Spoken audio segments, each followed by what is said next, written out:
तुम्ही देविका हो, तुम्ही देविका हो।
और ये आप ही मेरे से कड़े साल से आप हमारे श्री देवपाल जी राजपूत सात पहाड़ी वालों की ओर से 51 पुष्प मुद्राएं हमारे पैर वादक जी के लिए बहुत बहुत धन्यवाद।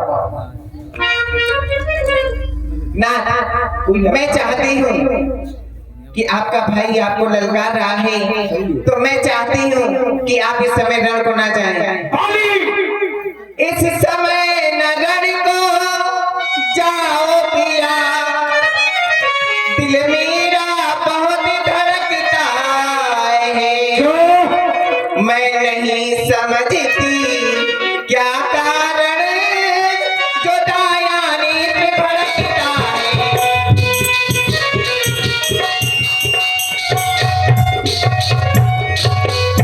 सिर में है दर्द अंधेरा सा, आंखों में छाया जाता है।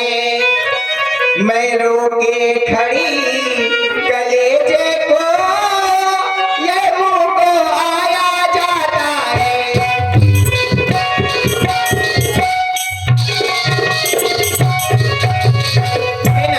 इसलिए मैं कह रही हूँ कि आप ना जाएं, रणभूमि को ना जाएं, युद्ध को ना जाएं, क्योंकि वो आपका भाई है और मैंने सुना है कि उन्होंने जिनसे दोस्ती की है उन्होंने काल पे भी विजय प्राप्त की है।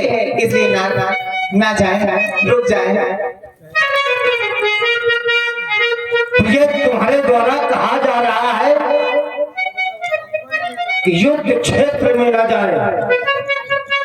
तुम्हें तो अवगत है कि वीर पुरुष की पत्नी कभी कायरता का प्रदर्शन नहीं दिखा देती है।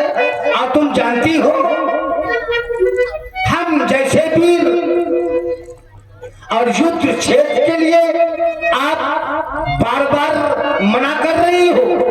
नहीं नहीं, तुम्हारे द्वारा ऐसा कर्तव्य नहीं बनता है। सही बात है। क्यों?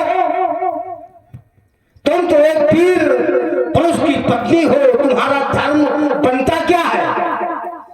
आशीर्वाद देना पति को, जाओ जाकर युद्ध क्षेत्र में तुम्हें विजय प्राप्त हो। और तुम्हारे द्वारा तुम्हारे मुख मंडल मुख द्वारा क्या कहा जा रहा है?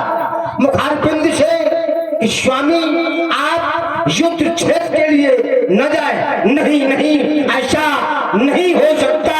यदि मुझे कोई ललकारे, अरे मुझे कोई ललकारे तो उसको मैं छोड़ दूं। नहीं प्रिय, ऐसा संभव नहीं, असंभव ही नहीं। नहीं ना, रुक जाए, ना जाए। नहीं प्रिय, ऐसा नहीं हो सकता।